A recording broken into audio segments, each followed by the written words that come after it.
कहानी शुरू होती है और हम देखते हैं एक छिपकली के पसीने डॉक्टर टट्टाराज को, जो कि एक इंटरव्यू दे रहा होता है। तभी इंटरव्यूअर उसे कहता है कि आप जिस टाइम ट्रेवल की थ्योरी पर काम कर रहे हैं, बाकी साइंटिस्टों को लगता है कि वो एकदम बकवास है। इस पर डॉक्टर टट्टाराज कहता है कि मैं जिस प्रोजेक्ट पर काम कर रहा हूँ वो आगे जाकर हमारे फ्यूचर को बदल देगा। इंटरव्यूअर पूछता है कि आपके इस प्रोजेक्ट पर कितना पैसा लगा है। टट्टाराज कहता है कि $500 मिलियन, पर वो सारे पैसे सरकार के हैं। इंटरव्यूअर कहता है कि भोसड़ी के वैसे ही देश में मंदी की हालत है और तू सरकार के पैसे को अपने इन आटू झाटू आविष्कारों में लगा रहा है। अब उसकी ये बात सुनकर टट्टाराज को गुस्सा आ जाता है और वो उठकर वहां से चला जाता है। लेकिन तभी वो वापस आता है और इंटरव्यूअर पर टूट पड़ता है। कहता है कि भोसड़ी के आज तो मैं तेरी गांड मार दूंगा। तभी सीन यहाँ से शिफ्ट होता है और हम देखते हैं कि सरकार ने डॉक्टर टट्टाराज का वो प्रोजेक्ट बंद कर दिया है, जिसके बाद डॉक्टर टट्टाराज स्कूल में छोटे बच्चों को साइंस पढ़ाने लगता है। लेकिन उसे ये करने में बिल्कुल भी मजा नहीं आ रहा था, क्योंकि वो अभी भी अपने उस प्रोजेक्ट को पूरा करना चाहता था। इसी दौरान वहां पर चिकनी चूची नाम की एक लड़की आती है,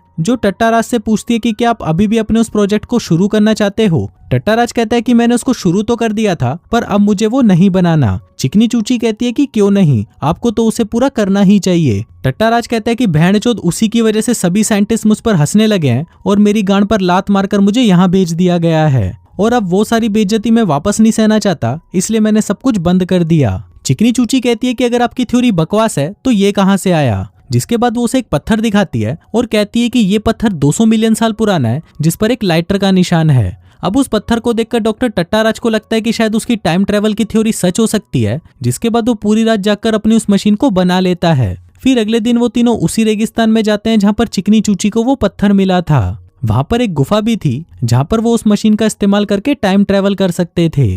फिर वहां पर वो बर्बाद भड़वे नाम के एक आदमी से मिलते हैं, जो कि वहां पर एक पटाखों की दुकान चलाता था। वो टट्टाराज से कहता है कि मैं आप लोगों को उस गुफा का टूर करा सकता हूँ, लेकिन इसके बदले में $50 लूंगा। अब टट्टाराज इसके लिए मान जाता है, जिसके बाद वो तीनों एक बोट में बैठकर उस गुफा के अंदर चले जाते हैं। लेकिन थोड़ा ही आगे जाने पर टट्टाराज की मशीन में से अजीब सी आवाजें आने लगती हैं, जिसके बाद अचानक गुफा में भूकंप आ जाता है और इसकी वजह से टट्टाराज की वो मशीन पानी में गिर जाती है। फिर उनकी बोट अचानक तेजी से आगे बढ़ने लगती है, जिसके बाद वो तीनों एक झरने के पास जाकर नीचे गिर जाते हैं। फिर थोड़ी देर बाद जब उनको होश आता है तो वो देखते हैं कि वो एक रेगिस्तान में पहुंच गए हैं, जहां पर सब कुछ बर्बाद हो चुका था। अब उस जगह को देखकर डॉक्टर टट्टाराज खुश हो जाता है और कहता है कि मैं सही था, इन भोसड़ी वाले साइंटिस्टों ने मुझे चूतिया समझा था, लेकिन मैंने उनको साबित करके दिखा ही दिया। फिर वो कहता है कि हम एक ऐसी जगह पर हैं जो कि 200 मिलियन साल पुरानी है और यहाँ पर प्रेजेंट, पास्ट और फ्यूचर तीनों साथ में चलते हैं। इसके बाद वो तीनों थोड़ा आगे बढ़ते हैं और वहां पर वो कुछ आदिमानवों को देखते हैं, जो कि आपस में लड़ रहे होते हैं।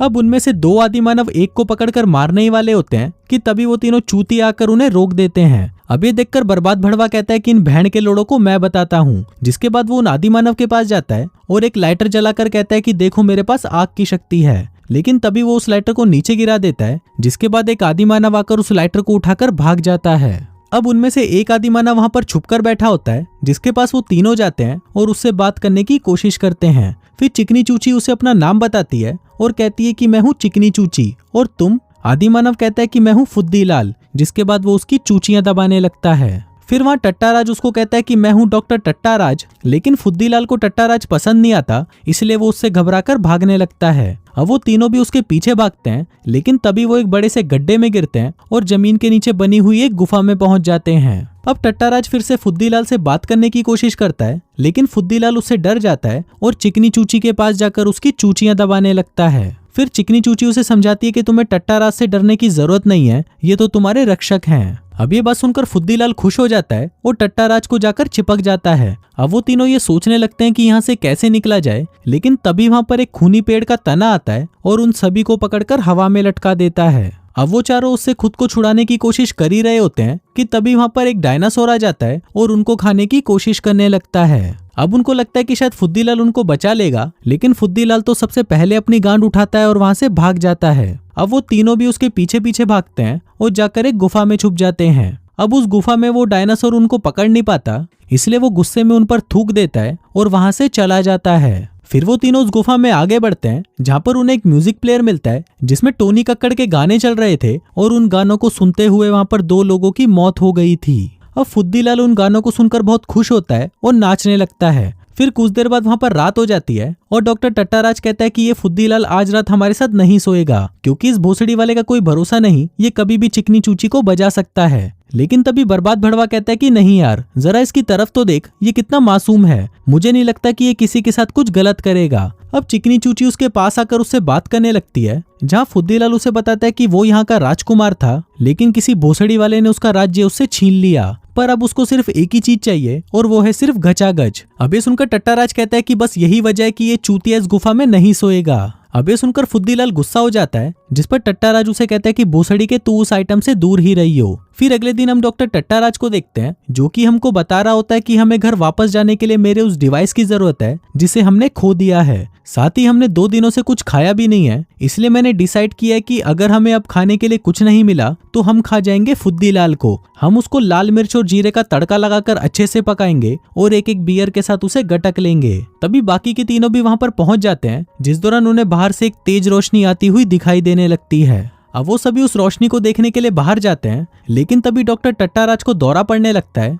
और उसे एक एलियन दिखाई देता है जो कि हेल्प के लिए चिल्ला रहा होता है। अब टट्टाराज उसकी हेल्प करने के लिए वहां से भागने लगता है, जिसको देखकर बाकी के सभी भी उसके पीछे जाते हैं और वो सभी एक पुराने मठ में पहुंच जाते हैं। तभी फुद्दीलाल उन सभी को कहता है कि यहाँ पर लुल्ली राक्षसों से बचकर रहना, लेकिन उन तीनों चूतियों को उसकी ये बात समझ नहीं आती। इसी दौरान वहां पर आते हैं बहुत सारे लुल्ली राक्षस, जो कि इतने खतरनाक थे कि वो इनकी गांड मारने में 1 सेकंड का भी समय नहीं लगाते। अब उन सभी को देखकर चिकनी चूची अपनी बेल्ट निकालती है और कहती है कि मैं इन सभी राक्षसों की गांड फाड़ दूंगी। लेकिन तभी टट्टाराज उसकी बेल्ट की मदद से लाइट के रिफ्लेक्शन को लुल्ली राक्षस की मूर्ति पर डालता है, जिससे वहां पर एक पोर्टल खुल जाता है। फिर वो तीनों उस पोर्टल के अंदर जाते हैं, जहाँ पर उन्हें एक और लुल्ली राक्षस मिलता है और ये वही था जो कुछ देर पहले डॉक्टर टट्टाराज से मदद मांग रहा था। फिर लुल्ली राक्षस उनको बताता है कि मैंने तुम्हें यहाँ पर इसलिए बुलाया है ताकि तुम हमारी मदद कर सको। दरअसल हमारी दुनिया पर मैडमैन नाम के एक भोसड़ी वाले ने कब्जा कर लिया है, जिसके बाद वो तुम्हारी दुनिया पर भी कब्जा करना चाहता है। इसलिए अगर हमें उसे रोकना है तो हमें तुम्हारी उस मशीन की जरूरत पड़ेगी जिसकी मदद से तुम लोग यहाँ पर आए हो। अब उसकी ये बात सुनकर बर्बाद भड़वा कहता है कि हमें इस चूते पर भरोसा नहीं करना चाहिए, क्योंकि हम इसे जानते भी नहीं है। लेकिन डॉक्टर टट्टाराज कहता है कि नहीं,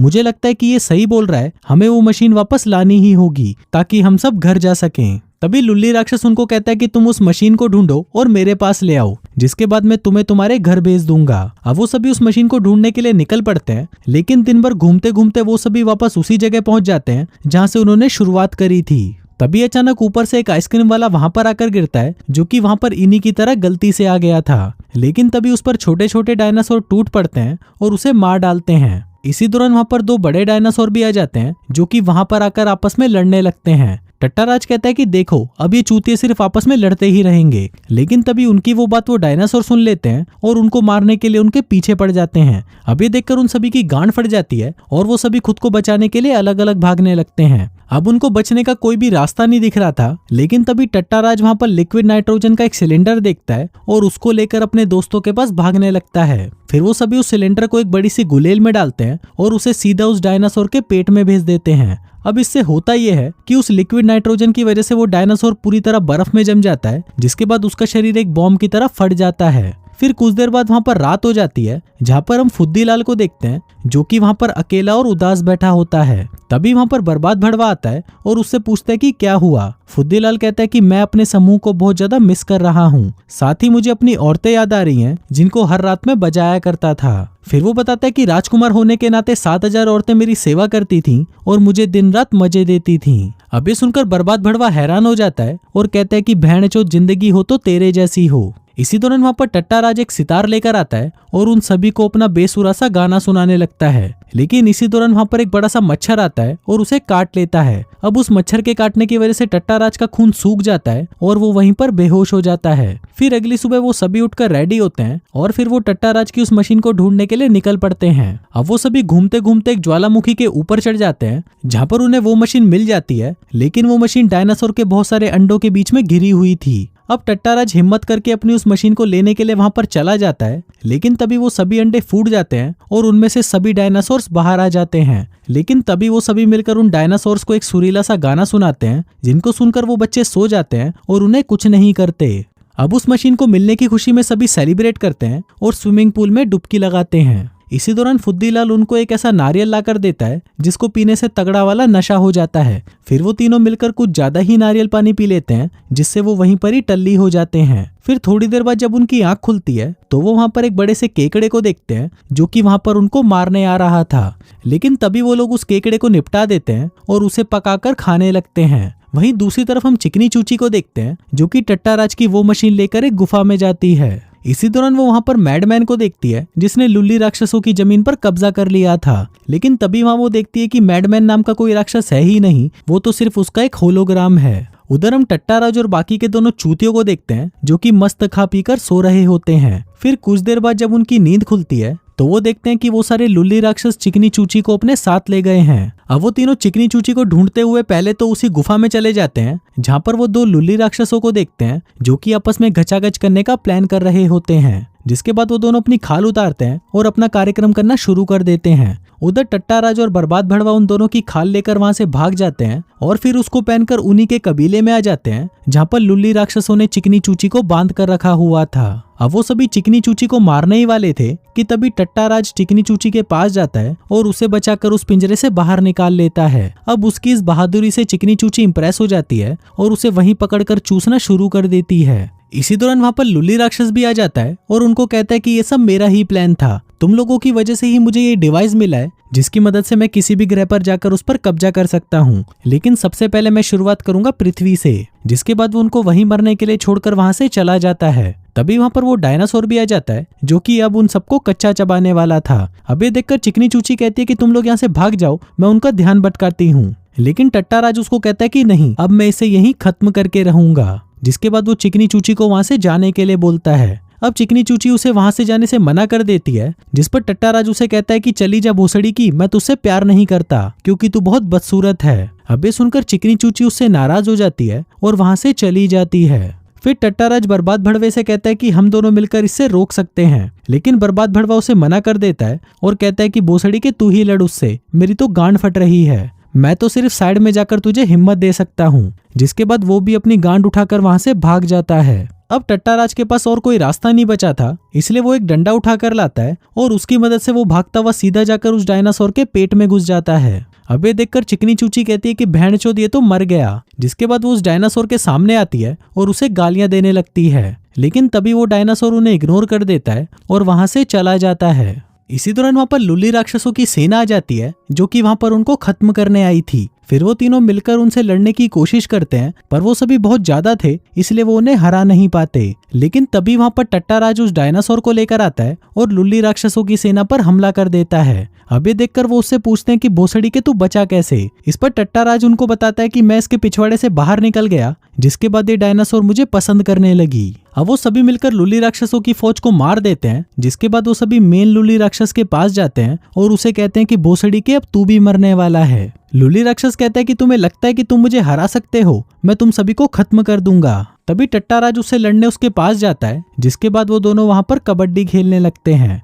अब टट्टाराज लुल्ली राक्षस को कुत्ते की तरह पेलता है, जिस दौरान वहां पर एक पोर्टल खुल जाता है जो कि उनके घर जाने का रास्ता था। अब उनके पास बहुत ही कम समय था, इसलिए वो तीनों वहां से भागने लगते हैं। लेकिन तभी लुल्ली राक्षस बर्बाद भड़वे का पैर पकड़ लेता है और कहता है कि या तो तुम्हारा दोस्त यहाँ पर रहेगा या तुम सभी यहाँ पर रहोगे। तभी बर्बाद भड़वा उनको कहता है कि तुम दोनों यहाँ से चले जाओ, मैं इस लुल्ली राक्षस को यहीं रोक कर रखता हूँ। वो बताता है कि मैं उस दुनिया से कभी खुशी नहीं था, इसलिए मैं फुद्दीलाल के साथ यहीं रहूंगा। अब वो दोनों उसकी बात मान जाते हैं और वहां से चले जाते हैं। वो दोनों वापस अपनी दुनिया में आ जाते हैं, जहाँ टट्टाराज चिकनी चूची को बताता है कि मैं तुमसे बहुत प्यार करता हूँ और आज रात को मैं तुम्हें बजाना भी चाहता हूँ। अब ये सुनकर चिकनी चूची खुश हो जाती है और उसे चूसने लगती है। वहीं दूसरी तरफ हम बर्बाद भड़वे को देखते हैं जो कि फुद्दीलाल के साथ उसकी सल्तनत पर पहुंचता है, जहाँ का वो कभी राजकुमार था। अब वहां पहुंचते ही वहां की खूबसूरत लड़कियां उन्हें घेर लेती है, जिनको देखकर बर्बाद भड़वा बहुत खुश होता है क्योंकि इन्हीं के लिए ही तो वो चूतिया यहाँ पर रुका हुआ था। फिर फिल्म के लास्ट सीन में हम देखते हैं कि डॉक्टर टट्टाराज अब एक बड़ा साइंटिस्ट बन चुका है और उसकी लिखी हुई किताब भी बेस्ट सेलिंग हो चुकी है। फिर वो उसी इंटरव्यूअर के पास वापस जाता है और उसे गालियां देने लगता है। अब उसकी इन बातों से वो इंटरव्यूअर गुस्सा हो जाता है और उसे मारने लग जाता है। और कुछ इसी तरह से ये वाहियात फिल्म यहीं खत्म हो जाती है।